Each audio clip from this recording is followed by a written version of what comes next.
segalanya, semuanya yang ada. Ku ingin menyenangkan hatimu, oh Tuhan. Jadikan aku indah yang kau pandang mulia, seturut karyamu di dalam hidupku. Ajarku berharap hanya kepadamu, taat dan setia kepadamu Tuhan.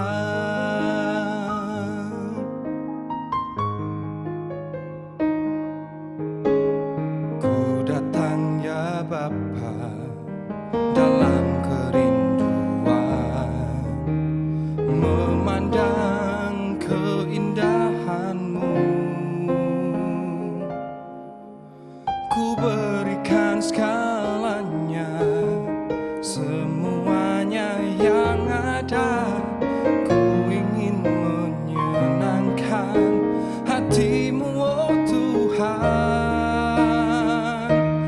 Jadikan aku indah yang kau pandang mulia, seturut karyamu di dalam hidupku. Ajarku berharap hanya kepadamu, taat dan setia kepadamu Tuhan.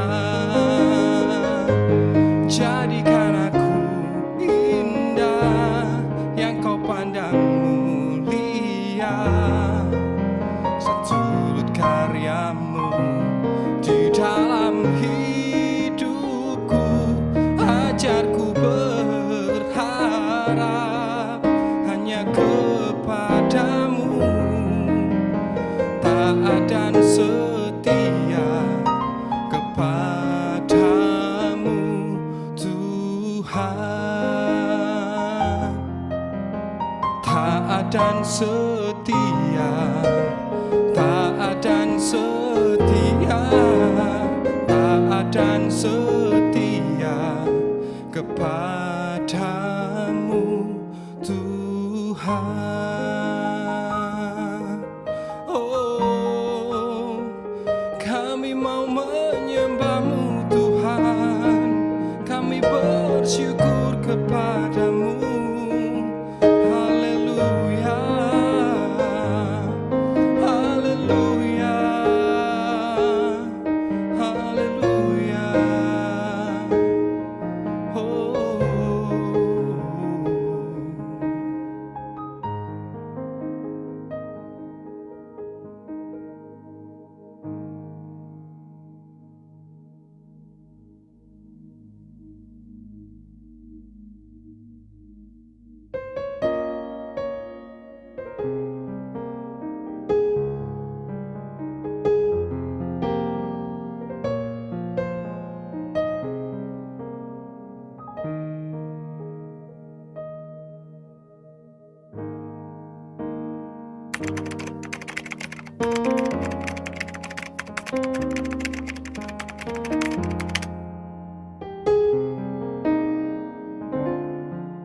Lukas 16 ayat 10a, barang siapa setia dalam perkara-perkara kecil, ia setia juga dalam perkara-perkara yang besar. Ya Bapak Ibu, banyak orang seringkali memusatkan perhatian atau hanya berfokus kepada hal-hal yang besar saja. Sampai-sampai ia melupakan dan meremehkan dan menyepelekan hal-hal yang paling kecil dan sederhana. Padahal, untuk bisa sampai kepada perkara-perkara yang tinggi, perkara yang besar, kita harus mulai dari perkara yang kecil dahulu. Untuk bisa mencapai puncak gunung, kita harus mulai pendakian dari bawah atau melewati lembah lereng terlebih dahulu.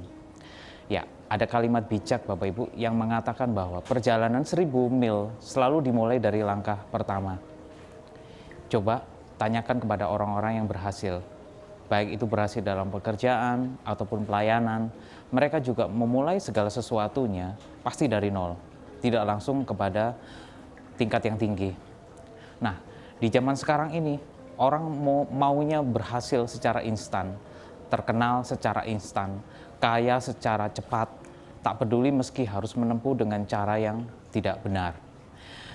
Ketika melamar pekerjaan, orang maunya selalu diposisikan di tempat yang teratas, tidak mau merintis dari bawah. Kalau pekerjaan tidak sesuai dengan ijazah, mereka tidak mau. Nah, begitu pula dalam hal melayani dalam pekerjaan Tuhan. Tidak sedikit orang Kristen yang pilih-pilih pelayanan. Baru mau melayani jika ditempatkan di posisi yang paling terdepan, dilihat banyak orang, di posisi yang strategis dan sebagainya. Kalau hanya sebagai pendoa syafaat, pembesuk, apalagi hanya jadi tukang sapu, membersihkan gereja, pasti ditolak, pasti nggak mau. Karena apa? Takut nggak eksis. Sebelum kita layak untuk menerima sebuah kepercayaan yang lebih, mau tidak mau kita harus terlebih dahulu melewati proses dari bawah. Kita tidak secara tiba-tiba berada di atas atau di puncak. Ada ujian kesetiaan, ujian ketekunan, ujian kesabaran dalam melakukan perkara-perkara yang kecil. Bahkan ada kalanya kita harus melewati pengalaman pahit atau situasi yang sulit yang sangat menyakitkan secara daging. Namun kita tidak boleh menyerah begitu saja. Kita harus tetap terus melangkah dan tetap mengerjakan apa yang menjadi bagian kita tanpa ada sungut-sungut. Dan inilah modal untuk beroleh kepercayaan yang lebih. Itu buat saya secara pribadi.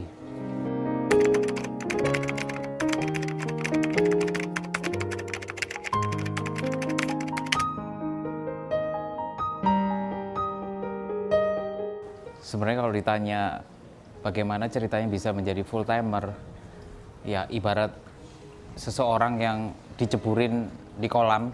Bapak Ibu, kebetulan di belakang saya ada kolam. Itulah saya.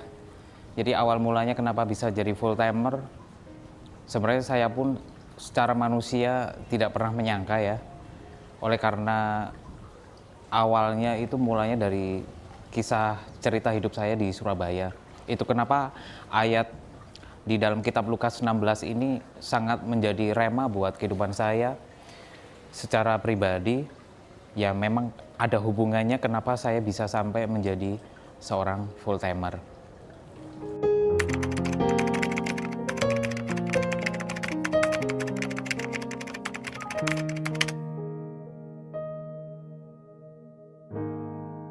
Awal mulanya ketika tahun 2003, kalau nggak salah ingat, saya harus mencari pekerjaan dari Malang, harus hibah ke Surabaya. Dan ketika di Surabaya, saya mendapatkan pekerjaan di sebuah toko yang besar, toko semacam kayak S Hardware gitu.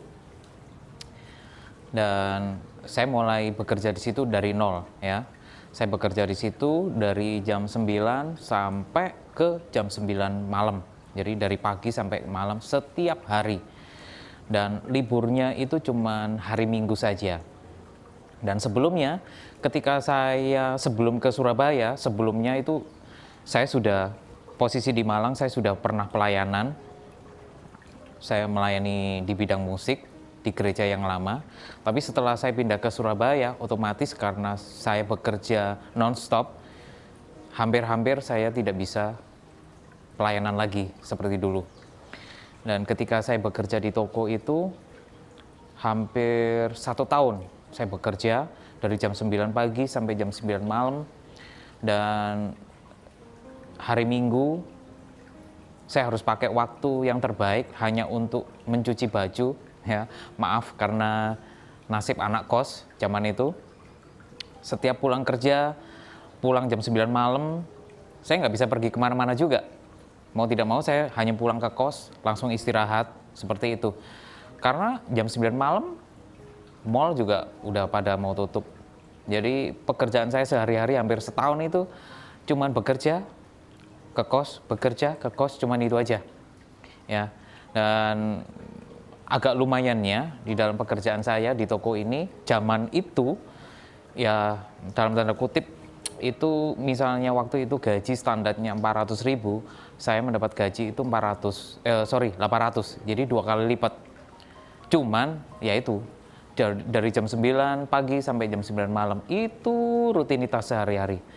Dan pada hari Minggu, suatu saat saya itu merindukan, aduh lama sekali ya, nggak ke gereja, nggak pelayanan. Tiba-tiba saya itu rindu banget. Cuman karena kondisi, ya hari Minggu saya harus pakai waktu yang terbaik untuk cuci seragam, baju pekerjaan, ya karena di dalam pekerjaan saya harus pakai seragam. Dan agak susah untuk pergi ke gereja, jujur aja, karena keadaan yang begitu sulit. Tetapi sampai waktu kurun sekitar 1 tahun, saya sudah benar-benar nggak tahan. Bukan hanya di dalam persoalan di dalam pekerjaan, tetapi oleh karena pergaulan di kos-kosan saya yang kurang baik, ya. Sekalipun di situ ada teman saya yang kita satu rumah juga ada teman, cuman teman saya jauh lebih rusak, sekalipun dalam tanda kutip dia sudah mengenal Tuhan juga, ya. Main perempuan, mabuk, judi, dan itu setiap hari yang dilakukan. Dan saya di sebelah hanya menemani, sekalipun saya tidak merokok, mereka main judi, mereka merokok, ya. Saya nemenin di sebelah. Kadang-kadang juga, aduh, nggak tahan juga. Dalam arti nggak tahan, aduh, kenapa kok saya harus mengalami hal seperti ini? Sudah pekerjaannya seperti ini, dan kehidupan sehari-hari seperti ini. Nah, suatu hari, karena sudah nggak kuat, saya harus berpikir untuk mencari pekerjaan opsi yang kedua. Dan suatu ketika, saya mencoba melamar pekerjaan. Saya teringat ada sebuah gereja, ya, gereja Nginden yang besar. Di sebelah gereja itu ada hotel. Nah, di hotel tersebutlah saya mencoba mencari lamaran pekerjaan. Saya berpikir, siapa tahu dapat pekerjaan di hotel dan hari Minggu saya bisa pergi ke gereja. Cuman itu motif saya. Akhirnya benar, ketika saya ngasih lamaran pekerjaan, saya titipkan ke saudara saya atau om saya. Dan ternyata hari Senin itu seharusnya saya mendapat panggilan. Tapi oleh karena komunikasi yang susah dan ribet, saya dikabarin oleh om saya, kalau nggak salah ingat itu hari Selasanya. Jadi jujur sudah terlambat. Hari Selasa saya mendapat kabar bahwa ternyata saya dapat panggilan pekerjaan di hotel tersebut. Akhirnya dengan memberanikan diri tanpa saya bertanya-tanya, saat itu juga saya mengundurkan diri di pekerjaan saya yang utama, yaitu di toko tersebut. Sampai waktu saya pamit secara baik-baik, saya sempat dalam tanda kutip agak dibully sama si bos yang di toko itu. Wah, kamu mau bekerja di hotel, di gereja ya? Oh, kamu mau jadi pendeta ya? Wah, waktu saya diomongin gitu, sebenarnya saya agak kesel. Bukannya saya ini dikasih pesangon kek, dikasih uang saku kek, malah saya dibully. Ya, kamu mau jadi pendeta ya? Dalam hati, wah kesal juga ya, karena sebenarnya bukan itu kerinduan saya. Dan akhirnya ya sudahlah, saya harus mengundurkan diri. Dan tepat itu hari Selasa. Hari Selasa. Akhirnya saya pergi, saya mengundurkan diri. Dan saya langsung pergi ke hotel di mana Hotel Nginden itu berada. Dan di sana saya bertemu dengan Bapak Stefanus, kalau nggak salah ingat dia sebagai manajer atau apa. Dan Pak Stefanus pun kaget. Oh, kamu Ayub ya? Iya Pak. Loh, bukannya kamu seharusnya dipanggil hari Senin kemarin? Kok hari sekarang kok baru datang? Aduh, minta maaf Pak, oleh karena komunikasi yang susah segala macam, saya baru tahu dan hari ini saya sudah datang ke sini. Iya Ayub, tapi minta maaf, pekerjaan yang seharusnya tempat ini buat kamu sudah ditempatin orang lain. Jadi sorry, hari ini sudah nggak ada pekerjaan buat kamu. Waduh, dalam hati, waduh gimana ya Tuhan ya. Saya ini sudah mengundurkan diri dan kos saya masih jalan. Saya harus tetap makan, ya kan? Akhirnya Bapak Stefanus ngomong gini, Gini aja Ayub, Ayub mau nggak bekerja jadi cleaning service? Waduh, dalam hati, kenapa gitu Pak? Nah, pekerjaan yang seharusnya kamu terima hari Senin kemarin sudah dimasukin oleh cleaning service yang di gereja. Ya, jadi kalau mau kamu gantiin anak tersebut jadi cleaning service. Waduh, jujur aja Bapak Ibu, seumur hidup saya bekerja, belum pernah saya bekerja jadi cleaning service. Bukan saya ini merendahkan, tetapi ya memang saya belum ada pengalaman, ya kan. Kalau nyapu-nyapu di rumah ya mungkin ada pengalaman lah. Tapi kalau nyapu-nyapu yang digaji, nah itu saya belum ada pengalaman, ya kan. Akhirnya gini aja Ayub, kamu saya kasih waktu, kamu pulang aja dulu. Besok kalau memang kamu berniat ke kerja, kamu langsung datang ke sini, kamu langsung bisa bekerja. Oke Pak. Saat itu juga Bapak Ibu, saya balik ke kos, ya kan. Di kos-kosan saya ini bergumul, saya ini berdoa, Tuhan, saya sudah mundurkan diri dalam pekerjaan yang utama, ya kan, gaji 800, ya kan, belum lagi kalau dapat uang ceperan dari customer dan sebagainya. Akhirnya saya berpikir, loh, bukannya kerinduan kamu ke gereja? Ya udah, kamu terima aja pekerjaan itu. Dalam hati saya sepertinya ada perasaan-perasaan seperti itu. Iya ya, kalau aku bekerja jadi cleaning service, intinya aku masih bisa pergi ke gereja. Dan itu bukannya kerinduanku. Ah, baiklah. Akhirnya, besok pagi-pagi, jam bekerja dimulai, saya sudah datang Bapak Ibu. Saya sudah datang, saya bertemu dengan Pak Stefanus welcome banget, dan sempat ngobrol juga masalah gaji. Tapi gini Ayub, kalau oke, deal, kamu saya terima bekerja dari cleaning service di gereja, tapi ya itu gajinya cuma 400.000. Dek, dalam hati, waduh, kos-kosan saya 200.000, dipotong 200 buat makan, buat beli-beli apa, belum lagi ngasih orang tua. Aduh, ternyata nggak cukup juga ya. Tapi mau gimana Bapak Ibu? Saya sudah terlanjur, ya kan? Saya sudah terlanjur keluar dari pekerjaan. Mau tidak mau, ya saya terima. Ya akhirnya nggak apa-apa Pak, saya terima aja. Akhirnya hari itu juga Bapak Ibu, saya bekerja.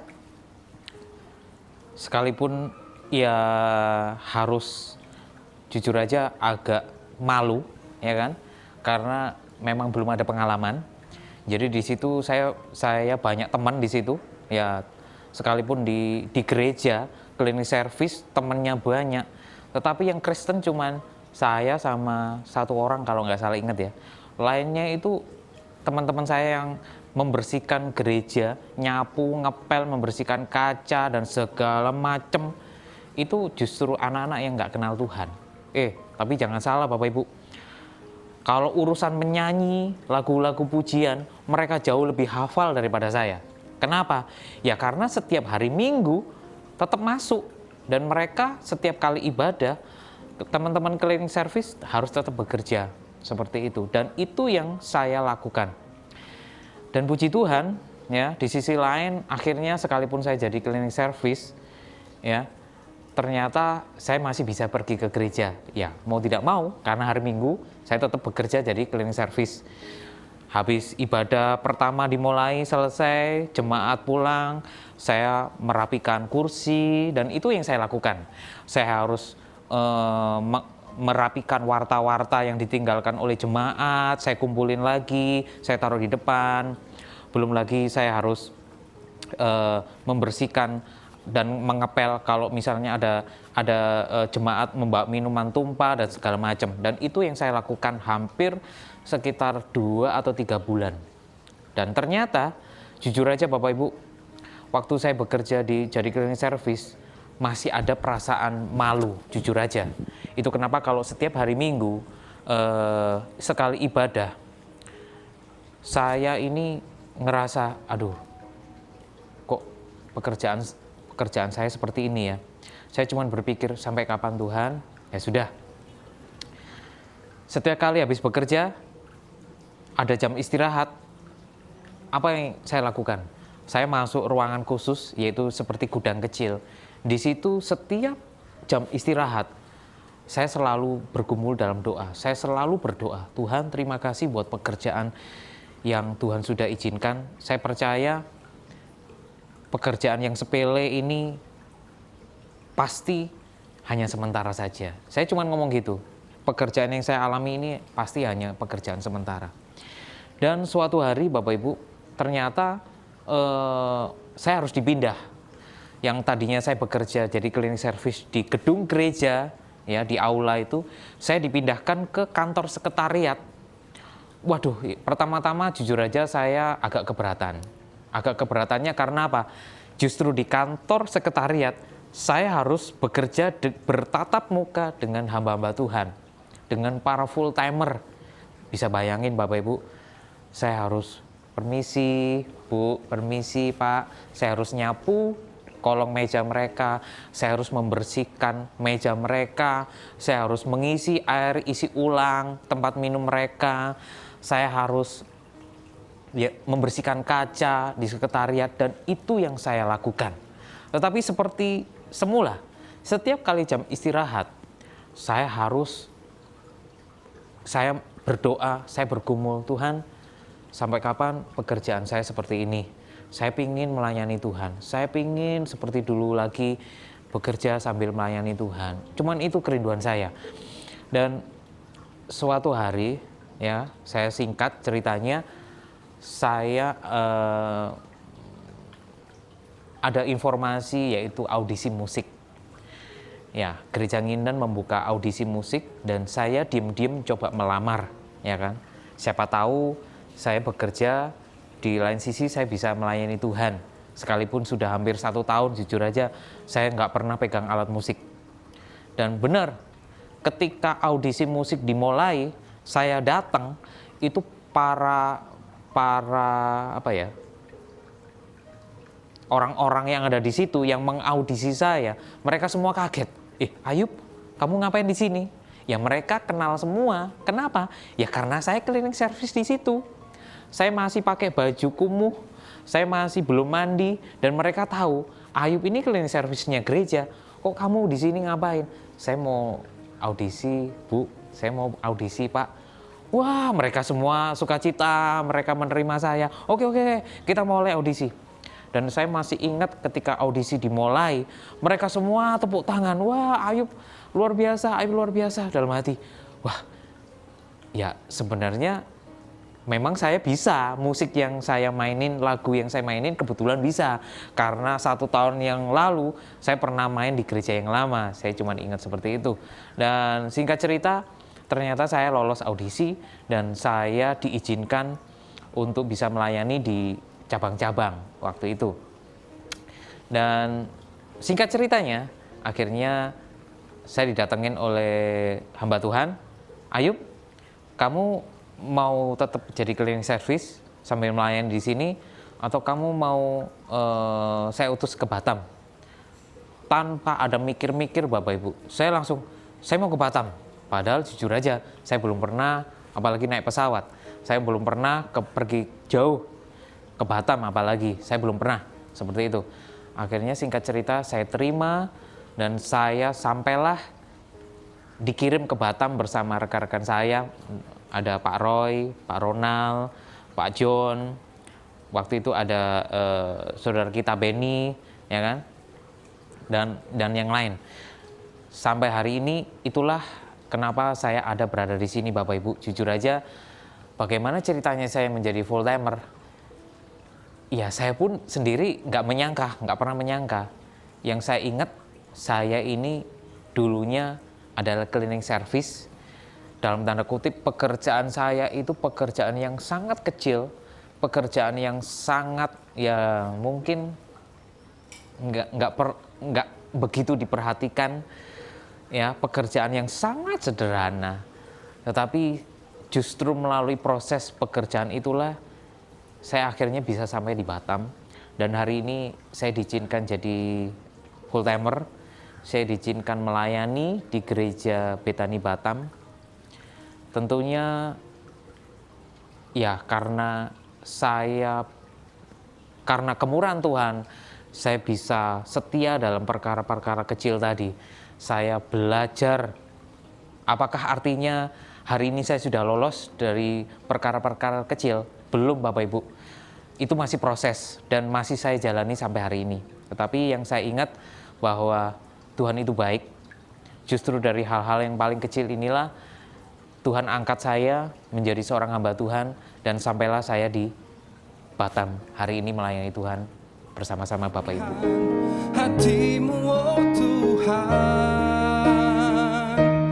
jadikan aku indah yang kau pandang mulia, seturut karyamu di dalam hidupku. Ajarku berharap hanya kepadamu, taat dan setia kepadamu Tuhan. Jadikan aku indah yang kau pandang mulia, seturut karyamu di dalam hidupku. Ajarku berharap hanya kepadamu, taat dan setia kepadamu Tuhan. Puji Tuhan, sekali lagi Bapak Ibu, oleh anugerah Tuhan mengenai ayat firman Tuhan di dalam Lukas ini sangat menginspirasi dan memberikan kekuatan buat saya, dan saya pegang erat-erat secara pribadi. Sangat penting untuk setia dalam perkara-perkara yang kecil. Sampai pada akhirnya di kota Batam ini saya menikah, saya dikaruniai 2 anak. Tentunya semua karena anugerah Tuhan, dan di gereja Batam ini saya dipercaya menjadi ketua PAW, yaitu Praise and Worship. Tentunya bukan perkara yang mudah, banyak suka dan duka, di mana mungkin ada banyak jemaat yang secara tidak langsung tidak pernah melihat proses bagaimana kita melayani bersama-sama, ya. Tetapi oleh anugerah sekali lagi saya dipertemukan dengan rekan-rekan yang luar biasa, teman-teman yang setia dalam pelayanan, sehingga suka duka itu kami terus jalani sampai hari ini, ya. Kami harus contoh simple, kami harus ngeset alat musik, sound system, dan kadang-kadang hotel yang kami sewa ternyata ruangan dipakai dan kami harus ngeset kadang jam 12, kadang jam 2, jam 3 pagi juga pernah, padahal paginya kami harus melayani. Dan seperti itulah suka duka, tetapi puji Tuhan sekali lagi itu tidak mengurungkan niat kami untuk terus setia dalam pelayanan Tuhan. Karena kami percaya apapun yang kami lakukan semuanya untuk kemuliaan Tuhan saja.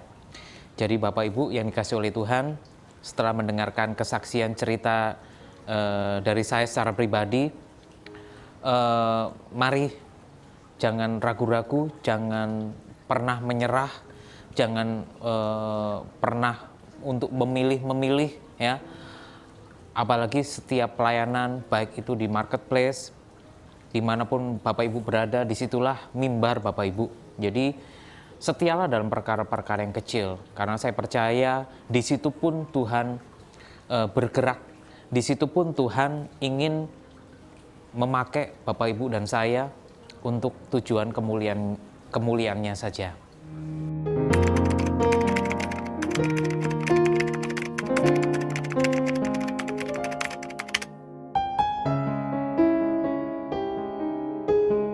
Semoga kisah inspirasi ini menjadi kekuatan buat Bapak Ibu di rumah yang mendengarkan cerita dari saya secara pribadi, dan saya berharap semoga Bapak Ibu jangan pernah menyerah, jangan pernah undur daripada Tuhan. Percayalah bahwa Allah turut bekerja di dalam segala sesuatu untuk mendatangkan kebaikan. Itu saja, dan saya rindu Bapak Ibu di rumah bersama-sama dengan saya saat ini untuk berdoa bersama-sama. Mari kita berdoa. Bapa di surga, terima kasih buat segala anugerah-Mu. Kami percaya Tuhan sanggup memberikan kekuatan melalui karya Roh Kudus-Mu untuk kami belajar setia sekalipun dalam perkara-perkara yang kecil. Karena kami tahu Tuhan, melalui hal-hal yang kecil, perkara-perkara yang sederhana, Tuhan juga sanggup melakukan untuk perkara-perkara yang besar. Sekalipun dalam kehidupan kami Tuhan banyak rintangan, banyak godaan. Tetapi kami percaya Tuhan sanggup memberikan kekuatan buat kami untuk kami menjalani kebenaran firman-Mu. Berkati umat-Mu yang sudah mendengarkan kesaksian pada saat ini Tuhan. Engkau memberkati mereka, Engkau memberikan anugerah kekuatan supaya mereka juga digugah, diberikan kekuatan sehingga mereka tetap semangat melayani di dalam Tuhan. Sekalipun mungkin pelayanan mereka tidak begitu kelihatan, pelayanan mereka tidak dilihat oleh orang, tetapi kami tahu bahwa Allah sanggup melihat kehidupan mereka. Allah Roh Kudus, terima kasih buat kebenaran firman-Mu. Engkau mengurapi dan memberkati kami semua, dan saat ini kami sudah diberkati. Terima kasih Bapa di surga, di dalam nama Tuhan kami Yesus Kristus. Haleluya. Amin. Tuhan memberkati.